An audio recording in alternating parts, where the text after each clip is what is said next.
The words space planning might sound like something only designers understand, but it's actually very simple.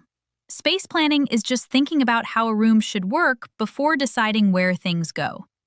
How do you move through the room? How will people use it? Where should each piece go so the room feels comfortable, balanced, and easy to live in?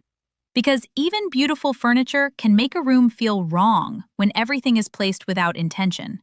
Poor organization can block movement, make the room feel crowded, create visual stress, and prevent the space from working properly. Good space planning is about giving every element the right place so the room feels natural, functional, and visually calm. In this lesson, we'll learn a simple way to think about a room before moving anything inside it. Let's start with this living room. At first glance, it feels comfortable and balanced. But why? Because the room was planned around its purpose. Imagine this room is designed for relaxing, family conversations, and occasional guests. The furniture supports those activities. The seating faces one another. People can talk comfortably.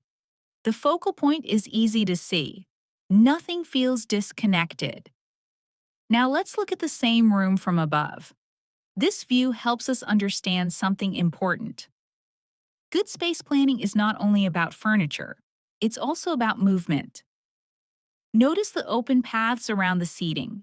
People can enter the room, sit down, stand up, and move naturally. No furniture blocks the circulation. These empty spaces are not wasted. They are part of the design.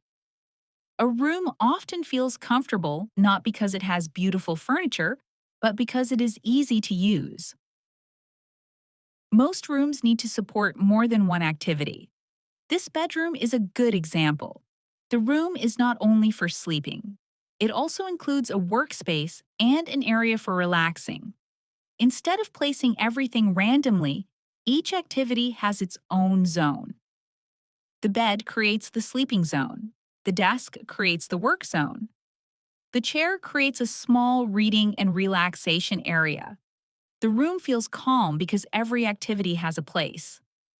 When planning a room, ask yourself, what activities happen here? And does each activity have enough space to function comfortably? Open spaces can feel difficult because there are fewer walls. But walls are not the only way to organize a room. Furniture can define spaces too. The sofa establishes the living area.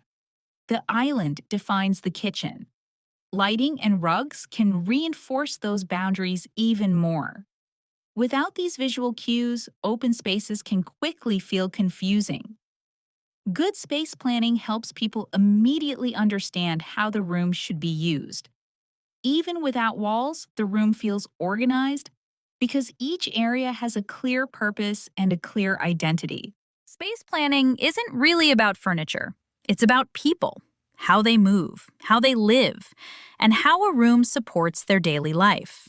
Before choosing colors or accessories, ask yourself, how should this room work?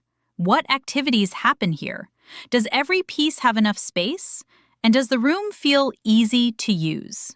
Because when a room works well, it almost always looks better too.